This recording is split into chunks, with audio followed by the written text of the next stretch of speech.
Chapter 14. Judge Not. The man had committed two fearful crimes.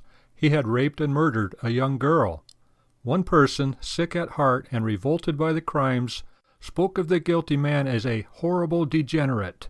Someone murmured, "Judge not. It isn't Christian to judge." Was this statement right, or was it satanic?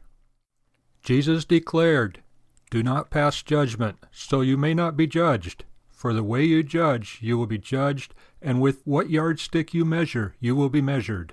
Matthew 7, 1-2, Berkeley version.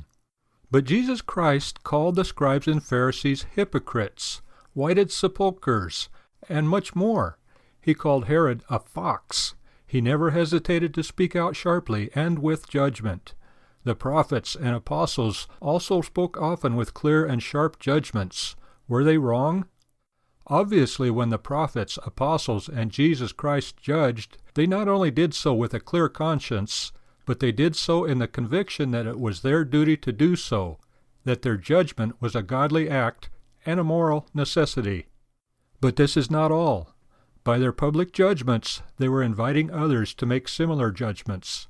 When Jesus called the Pharisees hypocrites, he was plainly marking out Phariseeism as hypocrisy for all his followers, then and now.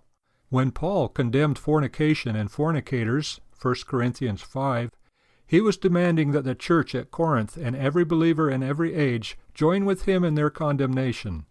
If evil is not condemned, it is tolerated and approved. Evil must therefore be judged. The whole Bible summons us to judge righteous judgment. Over and over again, the Old Testament summons men to judge and to judge righteously. Deuteronomy 1:16, 16:18, etc. Jesus Christ himself declared, "Judge not according to the appearance, but judge righteous judgment." John 7:24.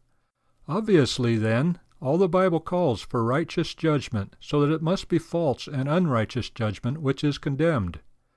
We are not permitted to judge by appearance, or by our own feelings, likes, and dislikes, but only in terms of God's law. We cannot judge a man because he has a wart on his nose, or because we dislike the way he parts his hair. We must judge a man if he is guilty of violating the law of God. "The way you judge will be judged," Jesus said. If your judgments excuse evil or condone it, you will be judged to be evil yourself. If your judgments reflect the justice and judgment of God where required, and mercy where men are truly repentant, then you will be judged as faithful to God. Judge righteous judgment.